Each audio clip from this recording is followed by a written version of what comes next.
जय श्री कृष्णा। आज अपन गीताधाम Gurukul online classes में क्लास 8 आंकड़ों का प्रबंधन के अंतर्गत अपन आज दंड आलेखों का अध्ययन करेंगे। दंड आलेखों में पहला हमने लिखा था चित्रलेखा। चित्रलेख द्वारा आंकड़ों का ग्राफ। फिर इसमें हमने दूसरा पढ़ा था दंड आलेख। क्या पढ़ा था? दंड आलेख। चित्रालेख में क्या था? चित्रों को देखकर हम उनको नाम देते थे।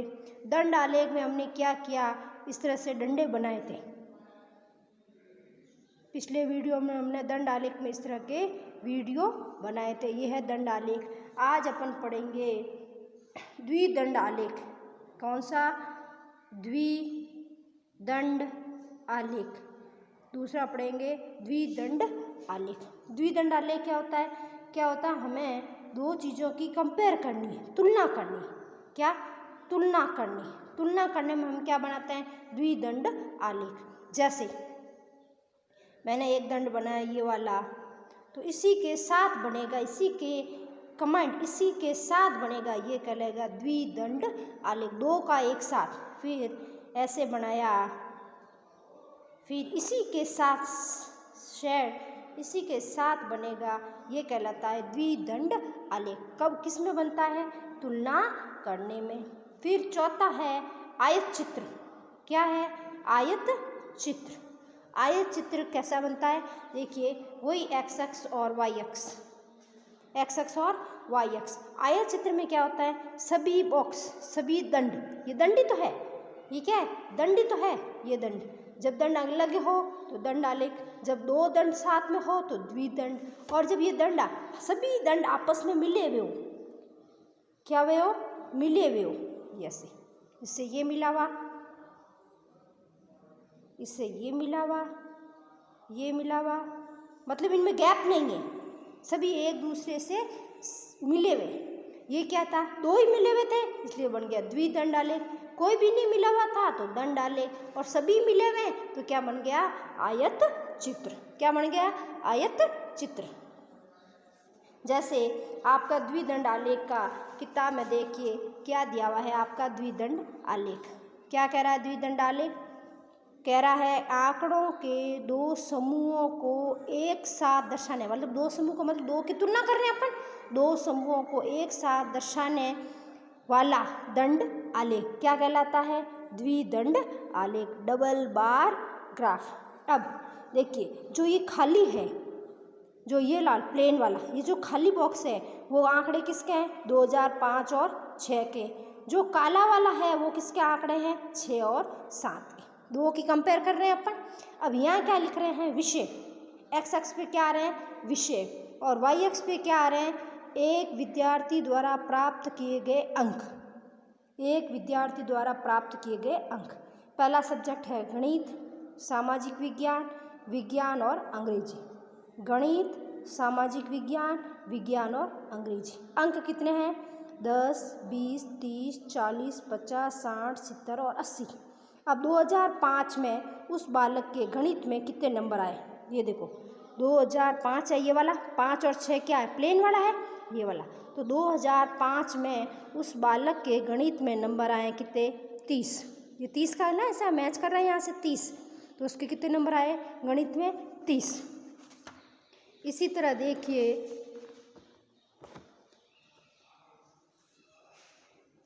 देखिए, तो 2005 और 6 और 7 में गणित में कितने नंबर आए? 60। कितने नंबर आ गए? 60। 5 और 6 में तो आए उसके 30 नंबर, और 6 और 7 में आए उसके 60 नंबर। अब दूसरा सब्जेक्ट है सामाजिक। सामाजिक में 5 और 6 के उस बच्चे के नंबर आए 50। कितना आए? 50। और सामाजिक विज्ञान में कितना आए? 55। 60 नहीं है, कितना है? 55। यहाँ आए उसके 50 नंबर, यहाँ आए उसके 55 नंबर। अब विज्ञान विषय में कितना है इसके? 45 नंबर। ये देखो, 40 तो ऊपर जा रहा है, और कितना है? 45। ये बीच में आ रहा है, 40 और 50 के बीच में कितने हैं? 45। और विज्ञान में कितना आ गए? 50। कितने हो गए फिर? 50। 45 और 50। अब आया आपका अंग्रेजी विषय। अंग्रेजी विषय के 5-6 में, ये किसका होता है 5-6 का, 5-6 में आए 50 और 6-7 में कितने आ गए इसके 45, कितना आ गए 45। इसी तरह हिंदी में देखें, क्या देखें हिंदी में क्या है, दोनों में बराबर आए, 5-6 में और 6-7 में कितने कितने हैं, ये किससे मैच कर रहा है 60 से, किससे मैच कर रहा है 60 से। देखो ये रहा 60, सीधी लाइन, कितना है 60 नंबर, दोनों साल में कितना है 60 नंबर।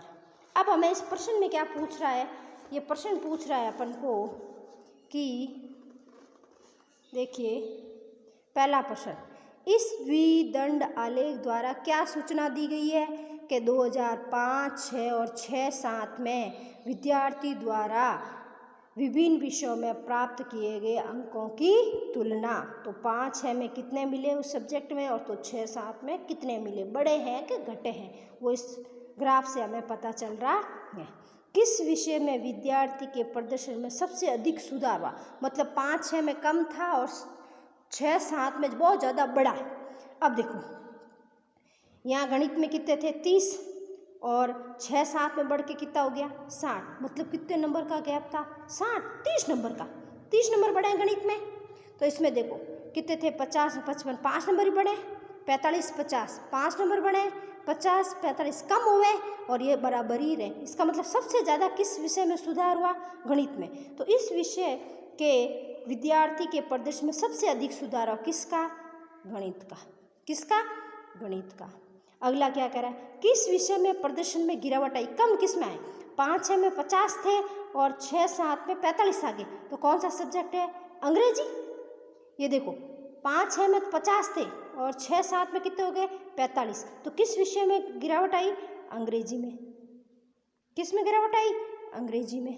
अगला, किस विषय में प्रदर्शन समान रहा, ये देखो पहले भी 60 थे 5-6 में और 6-7 में भी 60 थे, तो किस में समान रहा, हिंदी में। किस में समान रहा, हिंदी में। यह है आपका द्विदंड आलेख। क्या है आपका द्विदंड आलेख। आंकड़ों का संगठन, आंकड़ों का संगठन क्या है, प्राय हमें उपलब्ध आंकड़े असंगठित रूप में, मतलब क्या है, हमें सिस्टमैटिक जमाना है, आंकड़ों को क्या करना है, सिस्टमैटिक जमाना। क्या कर रहा है,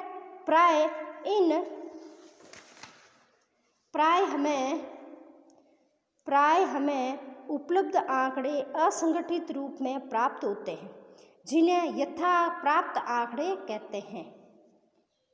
कहा जाता है कि अर्थपूर्ण निष्कर्ष निकालने के लिए हमें आंकड़ों को एक क्रमबद्ध रूप से संगठित करने की आवश्यकता होती है। उदाहरणार्थ, विद्यार्थियों के एक समूह में उनके मनपसंद विषयों के बारे में पूछा गया है, उसके परिणामों की सूची दी गई है। जैसे कला सब्जेक्ट पसंद है, गणित पसंद है, विज्ञान पसंद है, अंग्रेजी है, अंग्रेजी गणित कला अंग्रेजी गणित अंग्रेजी पसंद है, कला विज्ञान गणित कला अंग्रेजी कला विज्ञान गणित विज्ञान कला। कौन सा विषय सबसे अधिक पसंद किया गया और कौन सा विषय सबसे कम पसंद किया गया। इसमें सबसे ज़्यादा क्या है, देखो कला 1, कला 2, कला 3, कला 4, कला 5, कला 6, कला 7। कला कितनी बार पसंद किया गया, 7 बार। अब देखें गणित 1, 2, 3, गणित 4, गणित 5। गणित कितनी बार पसंद किया गया, 5 बार। अब देखो विज्ञान 1, विज्ञान 2, विज्ञान 3, 4, 5। विज्ञान कितनी बार पसंद किया गया, 5 बार। अंग्रेजी 1, 2, 3 और 4। अंग्रेजी कितनी बार पसंद किया गया, 4 बार। यहाँ सबसे ज़्यादा किसको पसंद किया गया, कला को। किसको पसंद किया गया, तो कौन सा विषय कौन सा सबसे अधिक पसंद किया गया, कला, और सबसे कम कौन, अंग्रेजी। क्योंकि ये 7 है, ये 5 है और ये भी 5 है, ये दोनों बराबर है और सबसे ज़्यादा है कला और सबसे कम है अंग्रेजी। ठीक है, ये है आपके आंकड़ों का संगठन, आंकड़ों का संगठन। अब आपका है आंकड़ों का वर्गीकरण। अगला टॉपिक है आपके आंकड़ों का वर्गीकरण। वर्गीकरण का मतलब क्या है, आंकड़ों को हमें बांटना है। आंकड़ों का छँटनी करना है। जैसे हमारे पास सारणी है उसमें आंकड़े दे रखे हैं, जैसे ये वाले आंकड़े देखिए 21, 10, 30, 22, 33, 5, 37, 12, 15, 42, 15, 39, 26, 32, 18, 27, 28, 19, 29, 35, 31, 24 और 36, 18, 20, 38, 22, 44, 16, 24, 10, 27, 39, 28, 49, 29, 32, 23, 31, 21, 34, 22, 23, 36, 24, 36, 33, 37, 38, 50, 39, 20, 7, 16, 36, 45, 47, 30, 22 और 17। इनको क्या करना है? वर्गीकरण। इन आंकड़ों का क्या करना है? वर्गीकरण। देखो वर्गीकरण करने का तरीका कि अपन इन आंकड़ों का समूह बना लें। क्या बना लें? समूह। क्या बना लें? समूह। उसमें देखना 0 से 10 तक, 0 से 10 तक कितने अंक है? ये इसकी बारंबारता 2 है तो यहाँ 2 लिखोगे। 10 से 20 में कितने हैं? 10। 20 से 30 में कितने हैं? 21। 30 से 40 में कितने हैं? 19। 40 से 50 में कितने हैं? 7। और 50 से 60 में कितने हैं? 1। तो टोटल कितने होने चाहिए? 60। यह है आंकड़ों का वर्गीकरण। अब देखिए वर्गीकरण में आप रहा 0 आ रहा 10, ये है निम्न सीमा, ये है उच्च सीमा। निम्न सीमा और उच्च सीमा। पहला अक्षर जैसे 0 है ना, 0 है निम्न सीमा, 10 है उच्च सीमा। इसी तरह निम्न उच्च, निम्न सीमा उच्च सीमा, निम्न सीमा उच्च सीमा, निम्न सीमा उच्च सीमा, निम्न सीमा उच्च सीमा। अब ये बताएं कि 0 से 10 में 2 कैसे आए? आपके पास अपनी सारणी थी, अभी हमने देखी ये वाली। अब 0 से 10 में छाटे कैसे? 0 से 10 में इन्होंने छाटे कैसे हैं? देखें 0 से 10 में आप इन अंकों को देखें। 0 से 10 का मतलब क्या है? 0 लेना है, 10 नहीं लेना है। 0 लेना है और 10 नहीं लेना है। तो देखो 0 से बड़ा और 10 से छोटा 5 एक, ये देखो 5, फिर देखो कौन है 5 के बाद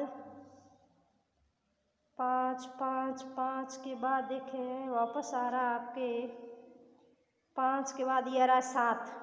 क्या आ रहा है? 7। तो 5 और 7 कितने हो गए? 2। तो इस टेबल में क्या लिखा? 2। ये देखो 2। 0 से 10 में इसका मतलब क्या हुआ? 0 से 10 का मतलब है आपके 0 से 10, इसका मतलब 0 आएगा 1 2 3 4 5 6 7 8 9, 9 तक अंक आएंगे। 0 को गिनते हुए कहाँ तक आएंगे? 9 तक अंक आएंगे 0 से 10 वर्ग अंतराल में। 0 से 10 वर्ग अंतराल में। तो 0 से 10 वर्ग अंतराल में कितना है? 2। तो यहाँ भी लिख दिए 2। अब है 10 से 20, इसका मतलब क्या हुआ? 10 से लेकर कहाँ तक गिनने? 19 तक है तो 20, लेकिन 20 नहीं गिना जाएगा। 10 से 19 तो 10 भी गिना जाएगा और 19 तक। देखो